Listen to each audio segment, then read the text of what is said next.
Ladies and gentlemen, welcome back to another episode of Oh My God, Lorenzo made a video. Today I'm going to be doing something that I have been pondering for quite some time. I like talking about animated films, I've done so in the past, but something that I like doing even more is talking about films that I've worked on. And I thought, why not do a director's commentary of projects that I've worked on? So for starters, I wanted to go over my ClayFighter claymation, which I made in 2024. Now, for those of you that don't know, I have already talked about the making of ClayFighter, the Sculptor's Cut musical, at great length. You can see that video here. This is not going to be nearly as thorough, but I do think that there are some points and details that I can give about the production of that film, and as a bonus, talk about the blob claymation, because technically he's also a ClayFighter. So with all of that said, let us begin. So let's have a look. You're going down! Coming! So the idea going into this project was I was going to animate Blob's moveset from ClayFighter 2, Judgment Clay. And at the beginning when he says the line, "You're going down," this was not initially meant to be a spoken line with mouth animation. This was meant to be a idle animation.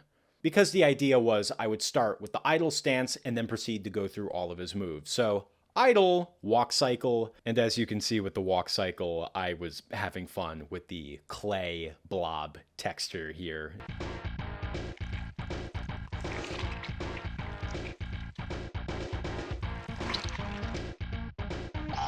So if you go through this frame by frame, you can see that he's actually changing models completely. I had made 8 individual models ahead of time to interlink the animation with. The reason that I do this is because I am a stickler for detail. Normally when animating a clay puppet, the character will get really mushy and dirty, and the details will just get mashed away after a while, and the puppets usually have to be redone after they've been shot for so long. But having multiple models of Blob going into the project meant that I could preserve that nice sculpted look of the character ahead of time.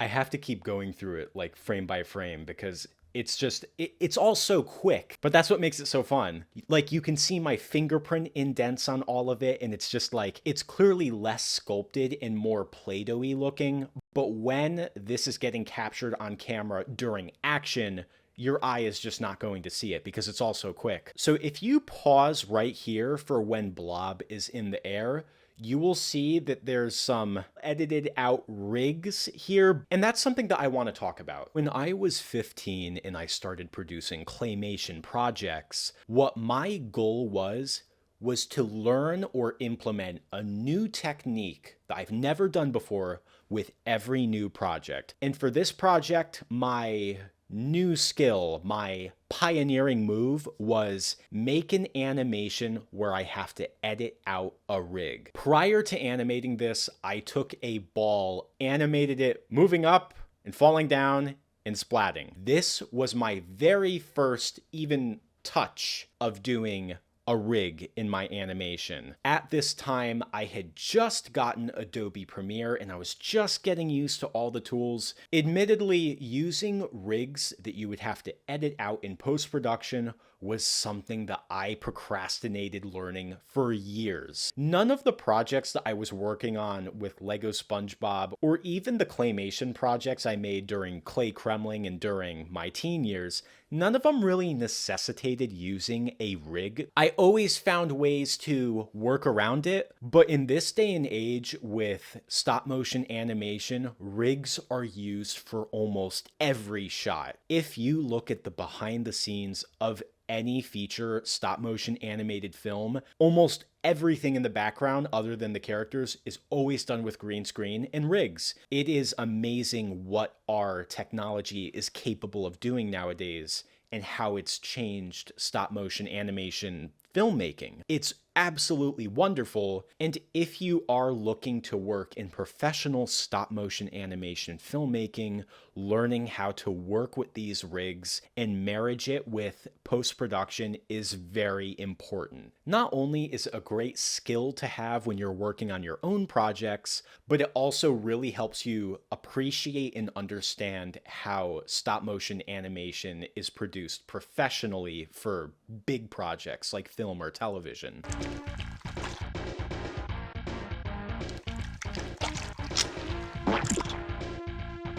I'm going to say it right now, this entire project was improvised, which is why it was very short. Like I said, I wanted to animate Blob's moveset from ClayFighter 2, but if you look at how many moves he actually has and how many individual frames there are, yeah, I gave myself a reality check and realized, yeah, that's not going to happen. So pretty much throughout this whole project, I was really just improvising, and I had those pre-made models of Blob as I guess, a guide or a reference. I have one pose that looks like this. I have another pose that looks like that. How do I link it together in a way where I use both poses in a cohesive way?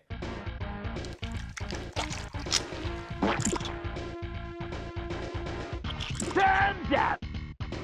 You're going down! So what was difficult about this move in particular is there was no really rigging point within the puppet. This puppet was really just clay, because when animating this part, the model was constantly like shifting and falling, and yeah, it was just not really well thought out, but I just brute forced my way through it. And that's something that I want to bring up to anyone who has been interested in doing claymation or who has never worked with clay. Clay is extremely heavy. Extremely. Actually, let me show you. Hold on. Oh fuck. Wait, this is perfect.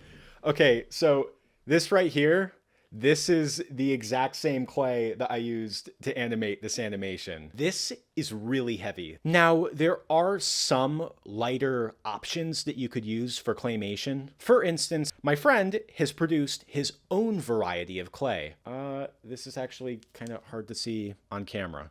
It's times like these where I'm glad that I also ordered it in white. Allow me to introduce you to Puppet Putty. If you've ever used monster clay before, which is a really great sculpting clay, this feels pretty much the same, but when working with this clay, it is noticeably lighter than working with the other clay. So here are the two that I'm talking about now. This is not sponsored by Puppet Putty, by the way. I like talking about the materials I use. I get asked this question all the time, but this is the clay that I normally use. It's called Van Aken Plastilina. It's really good stuff, and it comes in a lot of bright and vibrant colors. But it is very heavy. This little block right here alone is 1 pound, which is pretty heavy. And it also leaves a lot of residue on your fingers. I actually have some green on my fingers right now from when I was holding the green clay. Oh boy, it's gonna be a doozy. You're going down! I'm number one! I'm number one, where he turns into the number one, is just, I love that face so much. Actually, I love it so much that not only did I animate this, but after making this animation, I even made a little figurine for it. Let me go show you. Here he is. Oh yeah, here he is. Look at that. Oh my God, he's so beautiful. Look at that little face. Yeah. At some point, I want to like make a cast of this and sell these, but like in the meantime, at least I have the master sculpt. It's just, I love that little face so much. So yeah, that's the Blob claymation. I made this when I was going to college. I had just started another semester. This was also the first animation that I made in my new studio, which I acquired. You know, the funny thing is, when I first did claymation seriously, I animated this very same character. It was the first animation that I had ever made using Dragon Frame. Just a blob. You can see that he has like, I used the same reference for sculpting his first stance. It looks just the same if you put them side by side. But yeah, just animating him, having fun, making it up as I went. I'm just getting so pumped. I love talking about my projects. But now, the feature presentation, the ClayFighter Sculptor's Cut musical. So pretty much immediately after I finished the blob animation, I dropped out of college, and I remember after I did, I drove over to my studio and I just sat in there for a minute and just basked in the reality of my life choices. And then I said, all right, time to work on a project that I have always wanted to make, the ClayFighter Sculptor's Cut musical. So I went into the other room and I pulled out a pad and pen and I just started drawing a storyboard for what it was going to be. It's really important for you to be able to look back and see documentation for the projects that you were working on before, like while you were working on them. Seeing your concept materialize into a film is just one of the most amazing experiences ever. So yeah, I drew a bunch of really rough storyboards on paper. And you know something? Why even show you on screen when I could show you right here? Look at that. Isn't that beautiful? But yeah, I have everything here from the storyboards that I made to the armature maps for the character designs. It's all here. Look at that. Dr. Kiln in the concept phase. I really did not know how to draw back then. But yeah, pretty much every single page right here was ultimately turned into my animation. Wait a second. This is really good. Oh my god. Yeah, it's just so amazing seeing really shitty doodles on a piece of paper and knowing what it would eventually become. So with all that said, let's have a look.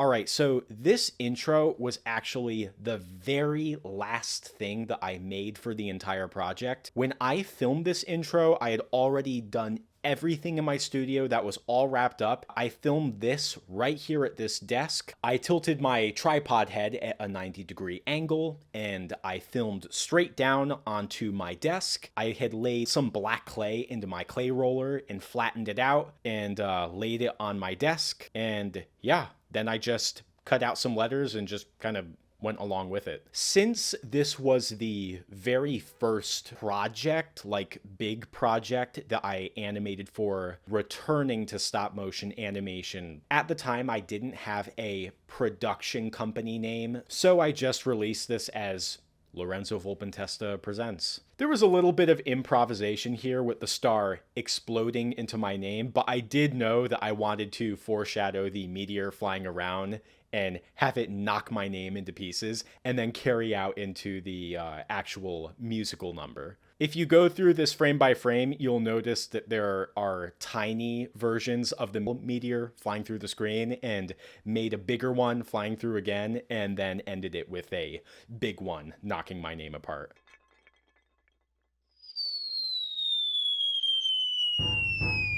A meteor crash one fateful day turned muggle creatures into clay with heroes bent on doing right and twisted foes up for the fight. I made this tiny little island model that I filmed right here on this desk. This is another example of why it's so important to keep broadening your scope and learning new skills, because as you can see, the meteor flying in and crashing onto the island, that was done using a rig that had to be edited out in post. I would not have known how to do this if it was not for making the blob animation, and it just goes to show you that that's why it's so important to always learn a new skill and try new things when working on a new project. Because before you know it, you will be using it for more projects down the road. To clay with heroes bent on doing right and twisted foes up for the fight. ClayFighter! When to what they set the stage.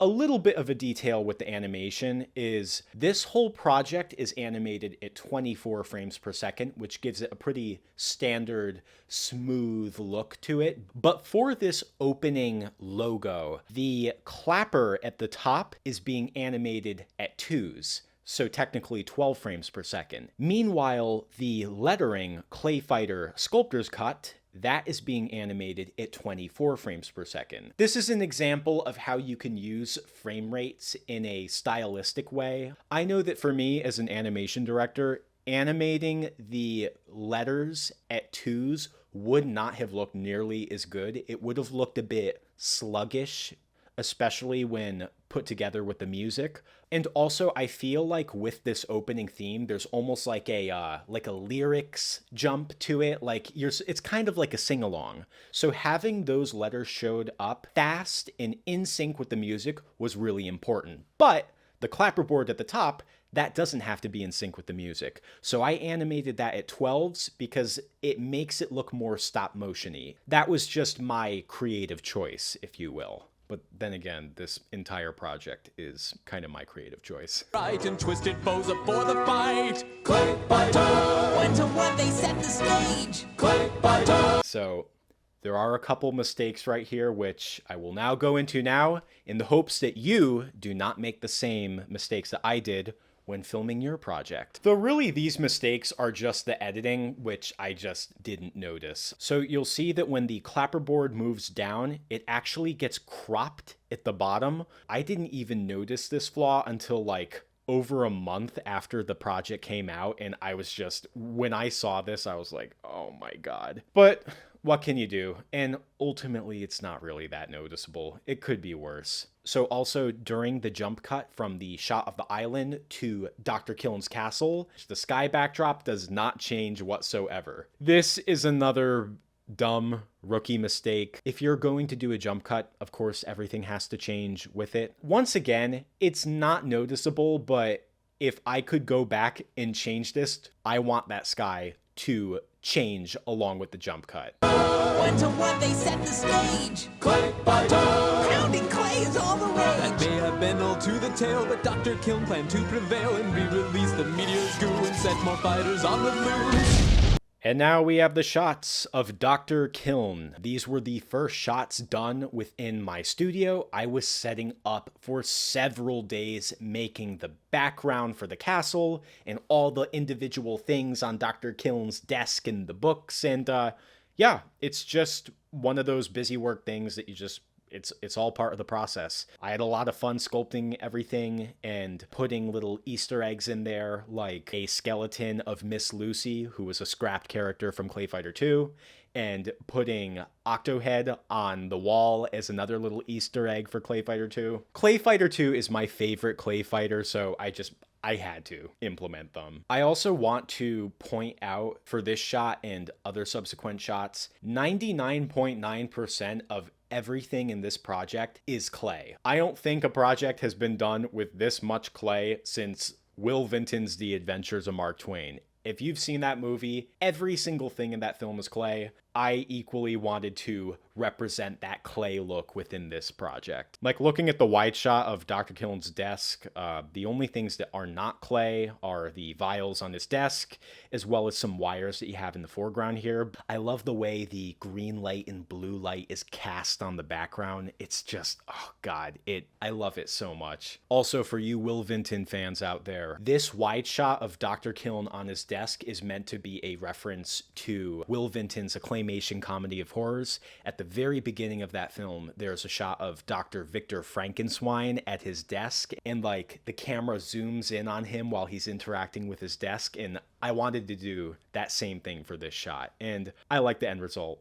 Oh god, it's just so much fun. Pounding clay is all the That rage. may have been all to the tale, but Dr. Kiln planned to prevail and re-release the meteor's goo and set more fighters on the loose. ClayFighter! They punch and kick and they do tricks. ClayFighter! And some are made as hard as bricks.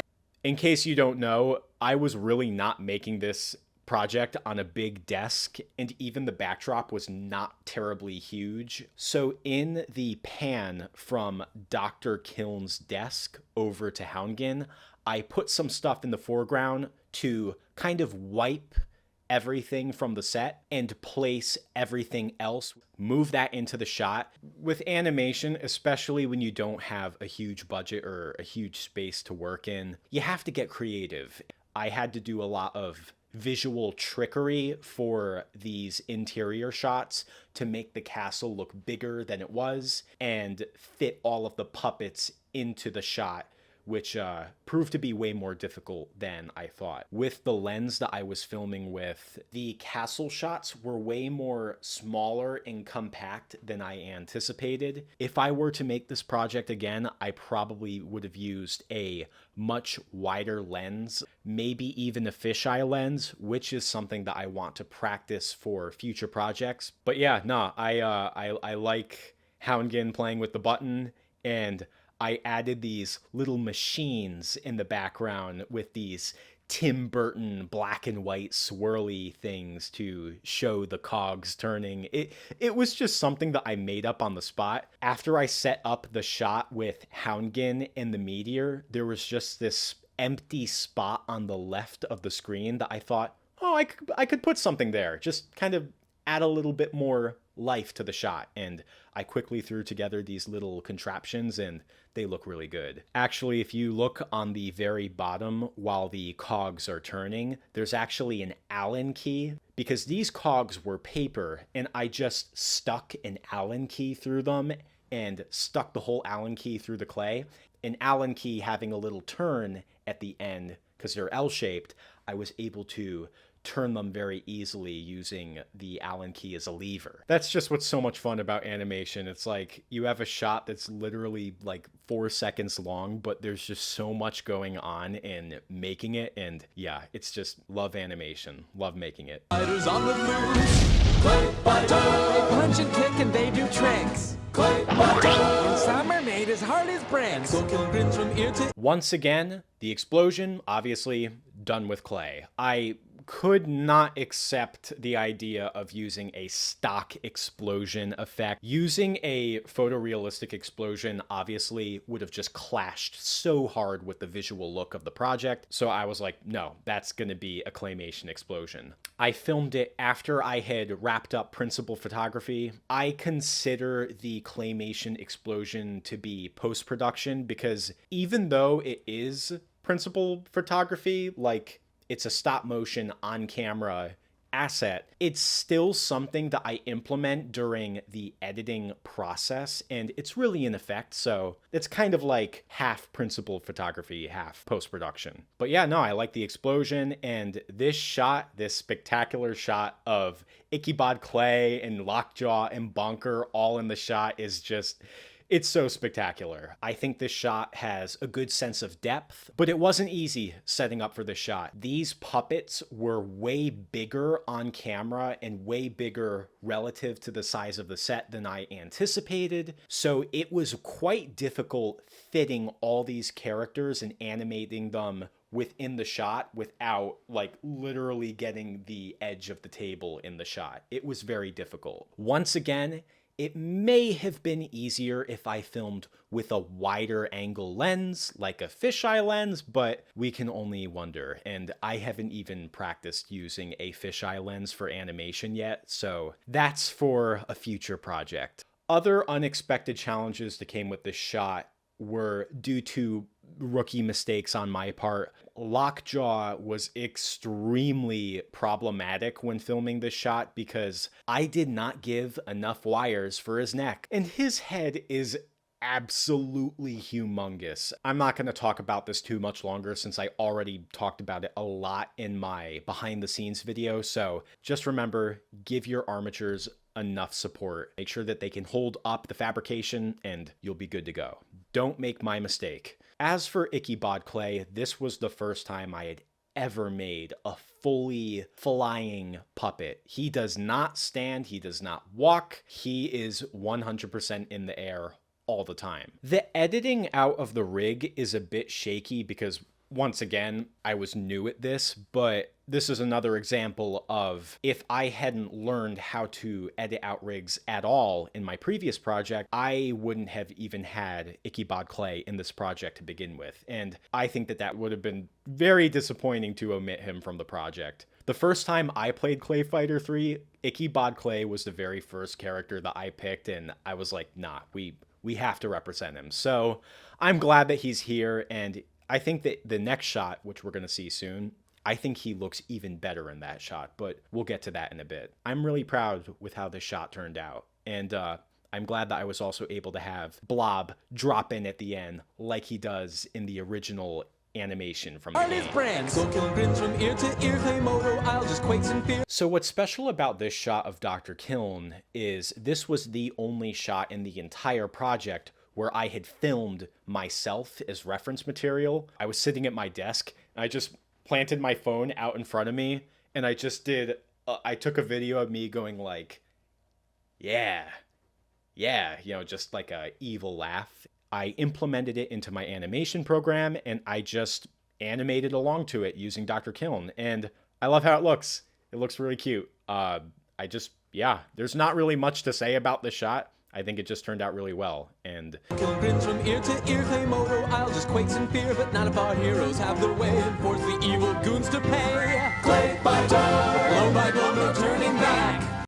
okay, so this was one of the last in-studio shots that I filmed for this project. At this point, I had filmed everything that I needed to inside of Dr. Kiln's castle, so I was able to disassemble that set. So then I was able to piece together this outdoor sequence with the mountain in the background. I was able to design the set around those three characters. I started out by just photographing these three characters in the shot and then thinking, okay, I'm going to build the set around it. The complete opposite of the previous shot with the three of them, where I already made the set and then I had to place them in after the fact and then get everything in frame. Like, looking at this shot as it is in the final animation, you can see that it's a lot more composed looking. Like, every detail from where Bonker is placed, where Lockjaw is placed, and having Ichabod Clay swoop in from the top right corner, just very more composition conscious.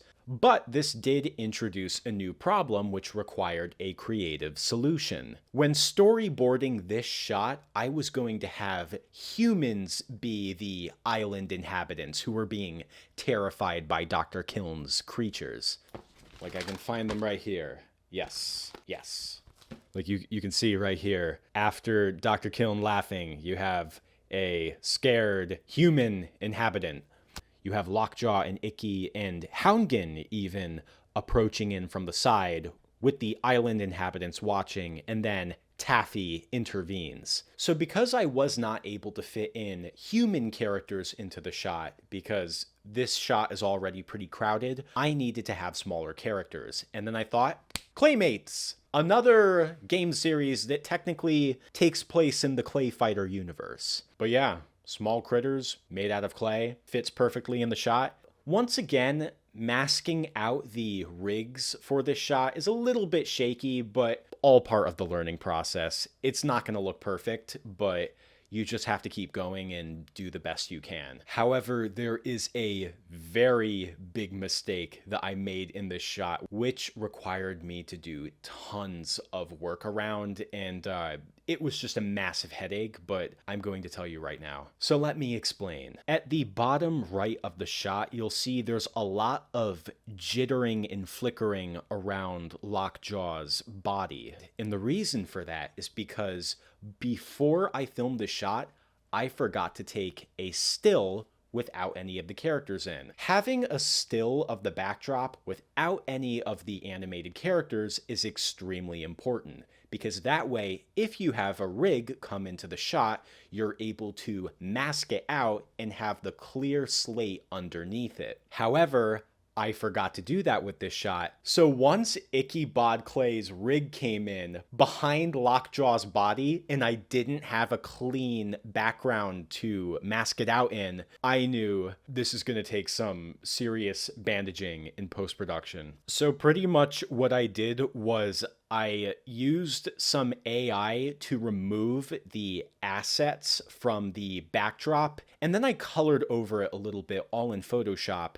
I was able to correct that problem. But I have to emphasize that editing this whole sequence would have just been so much easier if I had just taken a blank picture beforehand. Once again, if you do make any of these rookie mistakes, it's okay. It's all part of the process. You just gotta keep going though. I'll just quakes in fear, but not if our heroes have their way and force the evil goons to pay. ClayFighter, blow by blow, no turning back. ClayFighter, living mud on the attack, but who will win the final match? So this shot of Bad Mr. Frosty's shadow coming up is just, it was just so much fun. The most amount of work that went into this shot was set up. I played around with different camera angles and with different lightings, but I ultimately landed on this shot composition with the camera moving up with Bad Mr. Frosty and having Dr. Kiln start out in the left third of the shot and then step into the center, so you can have that dramatic zoom in before he gets thrown out the window. Once again, I just love how the colors look. I love the way the green and blue lighting hits the scene, especially with the stone texture and seeing the way the light from the window gleams into the castle. Like you have the blue, you have the shadows, you have the green, and then you have this light shining on the windowsill of the castle. It's just, I can cook sometimes. I really wanted there to be the outline of the eyes using the light and also the janky, exaggerated snowman top hat. Because remember, this silhouette of Bad Mr. Frosty is him in his snowman form before he changes into his Hulkamania wrestler form. Oh, and actually, when you move up, there's a bit of warm light on the left side. I'm trying to think if this warm light was even intentional. I don't remember. Considering I was setting up the shot for 5 hours, I'm guessing that it was intentional, but I just love the way the left side of the screen is in warm light, where the right side, where Bad Mr. Frosty is that blue cold light. It's just, so good. Also, just bringing it up now, I like that this is a full body shot of Dr. Kiln and we can see the big hump on his back. That's just, I love that. I particularly remember having a lot of issues editing this scene in post-production, working with the blue screen portion outside the window. I mentioned this in my other video, but it was such a stupid idea to have a blue screen being used in a shot that's bathed in blue lighting. It was just, once again, another rookie mistake. I wasted a lot of time trying to edit in the sky backdrop into the shot. Ultimately, it turned out okay, not perfect. Even if I used a green screen instead of a blue screen, it still would have had some tricky points to edit out, but ultimately, I succeeded. I talked about this in my other video, but a huge problem with this project was the post-production, because at the time, I didn't have my new PC, and I also didn't have my new MacBook. So just editing this project was 10 million times harder than it had to be, to the point where I said to myself, Lorenzo, you are not starting another project until you get new hardware. Like they say, necessity is the mother of invention. ClayFighter, blow by blow, no turning back. ClayFighter, living mud on the attack, but who will win the final match? This was the final shot that was filmed in studio before I packed up and brought everything home and went into post-production. When working on shooting a project that has multiple locations, you should absolutely shoot all of the shots in each location at a time and edit them together in post-production, because otherwise you're going to be disassembling sets and reassembling them, and you're going to hit continuity errors if not everything looks precisely the same.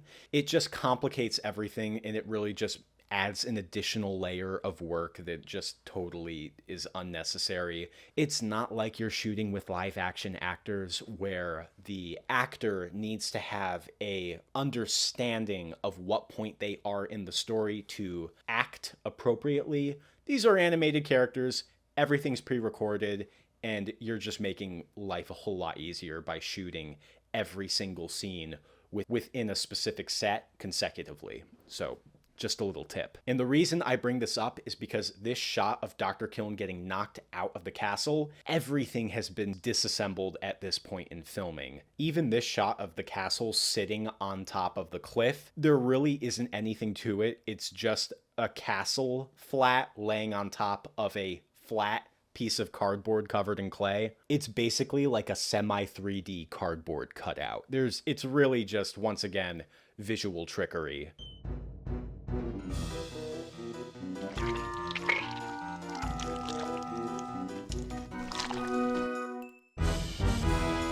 Call me Daddy.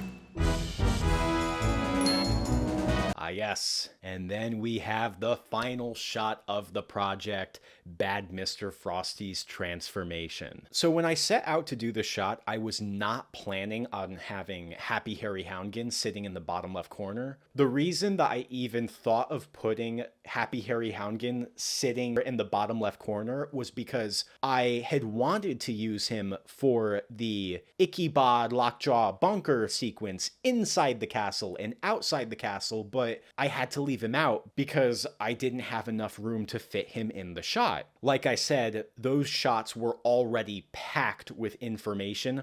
I just couldn't fit him. So I spent an entire day making this puppet for him, and he only amounted to being in like 4 seconds of footage. So putting him in the bottom left of this shot was just me being like, all right, just gonna use him one last time, just so he has a little bit more screen time, just for my own sanity. So this Bad Mr. Frosty snowman model, what's special about it, and this is something that I always do if I have clay really mixed together and morph and get all mashed up, they are no longer their own colors. They are now merged into one. So if I were to make this snowman model entirely out of white clay, it would have just been a total waste of white clay, and I would have had to buy more. White clay is the clay that I go through the fastest because it gets dirty extremely quickly, and I'm already fighting with the clay all the time, trying to keep it from getting muddy or from it getting dusty or having lint in it. Clay is very difficult to work with, so when you've been working with it for as long as me, you find little cheats and workarounds. So this snowman model was really just a whole bunch of filler clay that's already mixed together and already blended up,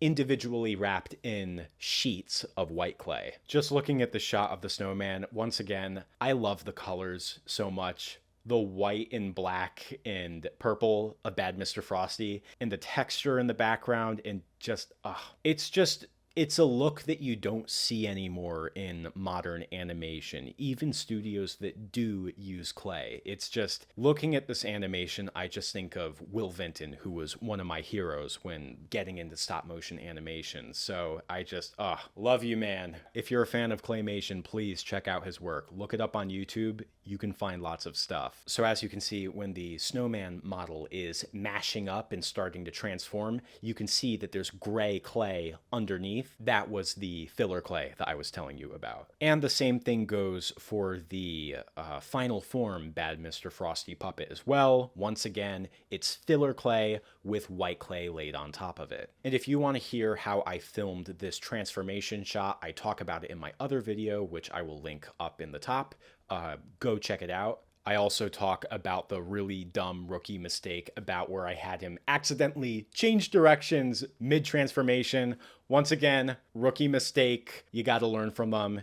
Keep on rolling. I think this shot is still pretty cool. In the intro of the ClayFighter Sculptor's Cut game, Bad Mr. Frosty isn't in the animation, but he does end the musical number by punching through the screen and shattering it into pieces.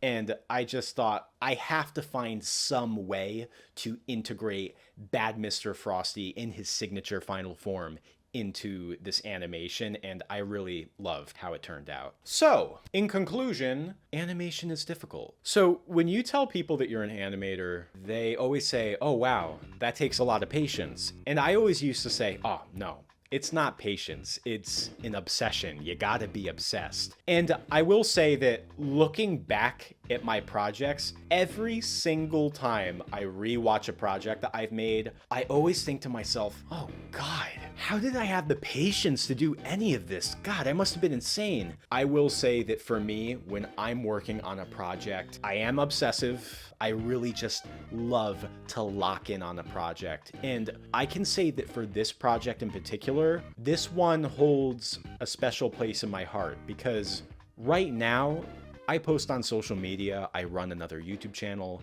and I've been working on my portfolio and everything related to stop motion for over a year now, but this being my first big project, returning to animation and locking in and getting a project off the ground, what made this one special was this truly was an instance of me working on one project. Things are not like that anymore. Like I said, I run my social media pages. I'm working on multiple things at once all the time. This project really holds a special place in my heart because for 5 straight weeks, this was a project I was just able to fully lock in on. No other projects, all the time in the world to do animation, and really just bask in the pleasure and tranquility of just being locked in my room and in a basement for weeks on end. No other worries, just working on an animation because it's what I love to do. I've heard some of my heroes in animation say that you gotta be a special kind of person to want to do animation. You have to like the loneliness. You gotta really enjoy being completely alone with just you and the puppets for weeks or even months on end. And I can say that I'm definitely that kind of person. But I also recognize that in some of the behind the scenes videos that I took while working on the project, there really is value in being able to look back on the day-to-day of the process and seeing how far I've come and being able to share with you guys. So just that was what inspired me to make this video, because I'm going to tell you guys right now, I am working on more projects. I have so much projects in my head that are begging to burst out. Some of them will burst out and I'll be able to share and talk about them with you guys. And there are going to be some that will never make it out of my head. And that's okay. You're not going to be able to make all of the art projects that you want to make, but the most important part is making the most you can with the time you have, and that's what I'm doing right now. If you haven't, please check out the behind the scenes video where I talk about this project if you want to get a little bit more insight into the making of this film. But in conclusion, yeah, I had a blast working on this. I'm glad it's out of my head finally after almost 10 years. I'm glad that you guys have all loved it and that it's gotten such positive reception and you've all been so wonderful, and I just want to keep being able to do projects like this and share them with you guys.